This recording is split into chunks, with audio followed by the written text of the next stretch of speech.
This is the RayNeo Air 3S Pro, and it may just be one of the best pieces of tech I've ever purchased, mainly because it has, for the most part, fulfilled a lifelong dream of mine. You see, since I was a kid, one of my dreams has been to one day play all of my games on a massive, gorgeous screen that I felt like I was in a movie theater. Growing up with an assortment of budget CRTs ranging from 24 inches all the way down to 13 inches, I was jealous of some of my friends and family who, by the late 2000s, had invested in HD TVs that had glorious 42-inch or bigger screens. Meanwhile, I was still stuck with my crappy 480p gray box with a screen no bigger than two Wii game boxes side by side. As the years passed and the costs of LCDs came down and I had an unfortunate thing called a job, I was able to afford to fulfill this dream, though only somewhat. I eventually treated myself to a nice 65-inch 4K LCD from TCL for one of my birthdays. However, for as nice as that TV was, it was still a relatively budget panel with mediocre HDR, and 65 inches, though pretty big, just didn't feel big enough. Insert juvenile penile joke here. While on the search for an upgrade a few years later to once again try and make this dream a reality, I realized that if I wanted both a very large panel and a very high quality panel like an OLED, I'd have to shell out quite a few Canadian loonies, like thousands of Canadian loonies. I was losing hope that this dream of mine was simply out of reach at this time. But then, as if the algorithm gods were hearing my plight, I began seeing ads for a pair of AR glasses made by a company called RayNeo, a subsidiary of TCL. I'd heard of AR glasses like X-Real, but never considered them to be a proper replacement for a TV or monitor. However, the more I learned about the 3S Pros, the more interested I got. With marketing hype that says the glasses can output a ridiculous 201-inch display, one that's a full HD micro-OLED, has world-leading brightness that goes up to 1200 nits, and is priced similarly to that of a budget TV. It was hard not to get excited, and so I threw caution and 400 Canadian loonies, after some Amazon coupons, to the wind and picked up the RayNeo Air 3S Pro.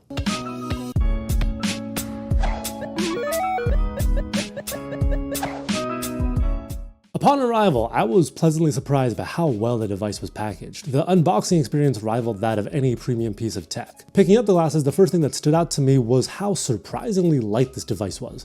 At 76 grams, these are only a couple of dozen grams heavier than a standard pair of sunglasses. That weight difference is obviously noticeable given the tech inside these things, but I was honestly expecting something heftier upon first pickup. In terms of build quality, we're in Plastic City over here. However, nothing about this plastic necessarily screams cheap. Everything feels rigid and solidly put together. I know other AR glasses use metal or aluminum, which obviously will feel more premium, but as these are my first pair of AR glasses, to me they look and feel solid. For buttons and ports, we have just one USB-C port at the tail end of the right arm for outputting your display. On the top of both arms, we have two upward firing speakers, which I'll touch upon in a bit as they surprise the heck out of me. And at the base, we have some buttons. On the right, a rocker that adjusts brightness, and on the left, another rocker for volume, and a button that brings up your settings menu. Now, with all of that boring stuff out of the way, I want to talk about how my first couple of days with the RayNeo Air 3S Pro were. And I'll be honest, I was having severe buyer's remorse when first trying to use these pair of glasses. Firstly, as you can see, I use prescription lenses. Now, the power for both my eyes is fairly low, between -1.5 and -2. As such, I don't use my normal glasses when playing games on a handheld like my MSI Claw 8 AI Plus. I'll usually put them on when playing a game on my 55-inch TV at about 6 feet away. We had to sell our 65-inch during a move.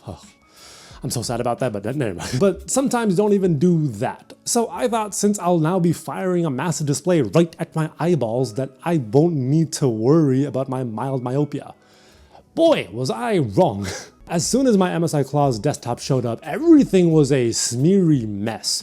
Not only that, but the edges of the screen were either completely blurry or completely dark. Safe to say, I needed my glasses and to tinker with how these lenses fit on my face. For adjustments, RayNeo offers a couple of ways you can tinker with the fit. Each arm has 3 fixed points that you can click into. Be forewarned, adjusting them into those points takes a fair amount of force that I won't showcase here because it scares the heck out of me each time I do it. All I'll say is for you to read the packaging to ensure you're holding the glasses properly so as to not break them. Furthermore, the nose pads that sit on the bridge of your nose can also be adjusted into a couple of spots back and forth in addition to the regular side to side. Unfortunately, no adjustments helped me place these glasses properly on my stupid mug, on top of my prescription lenses. Though I could now finally see that glorious micro-OLED, the viewing experience was far from ideal.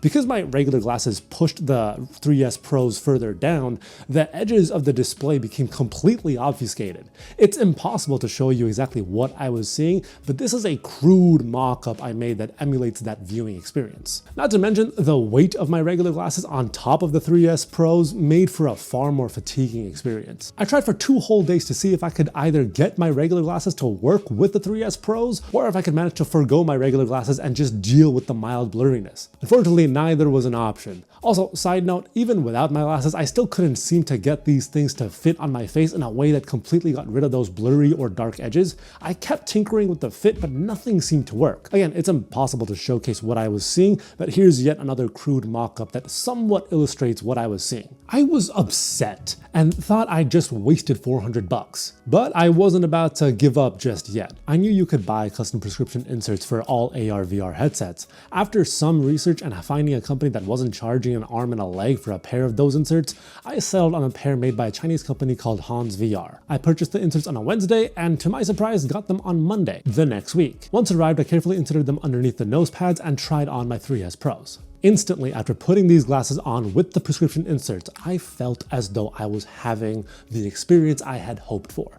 A gorgeous, vivid display that was bright and crisp and felt as though I was in a personal movie theater. Now, on that note, let's talk about the quoted 201-inch display, because this is a bit of cheeky marketing. You see, once you plug these glasses into a device, what you're met with is a fixed display in front of you that covers 46 degrees of your field of vision, or FOV. These aren't the Apple Vision Pro or another VR headset where you can manually adjust the screen by pinching its corners. No, this is a fixed display whose size will be relative to where you're sitting and how far you're looking outward and placing the display. To give an example, when I'm sitting at my desk, which is placed against a wall that's around 3 feet or 1 meter in front of me, the display I get looks like it's about 32 inches. When I lean forward a bit, it looks like it's about 27 inches.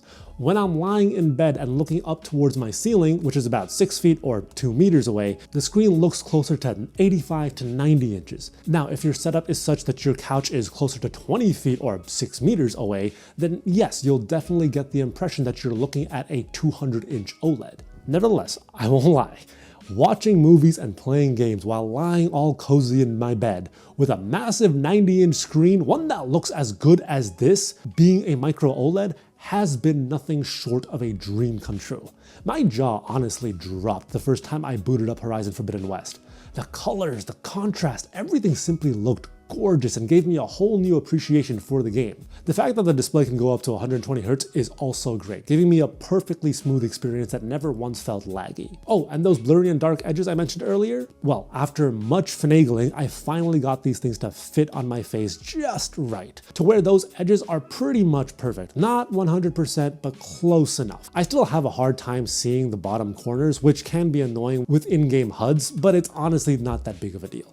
In terms of sound, this is where I've been genuinely blown away. Considering how small these speakers are, I wasn't expecting much, but they've been so good I haven't once felt the need to grab a pair of headphones. They're not the loudest, but they offer a surprising amount of depth and clarity. The spatial mode is interesting and can make it feel like a proper surround sound experience, but the quality seems to take a considerable hit. And the whisper mode is neat for times when my wife is reading next to me and doesn't want to hear me ripping into hordes of locusts in Gears of War. Though this mode does isolate sounds quite well, it's not completely silent, and I needed to bring the volume down a decent bit for things to be truly whisper quiet. The sound quality also takes a bit of a hit too in this mode.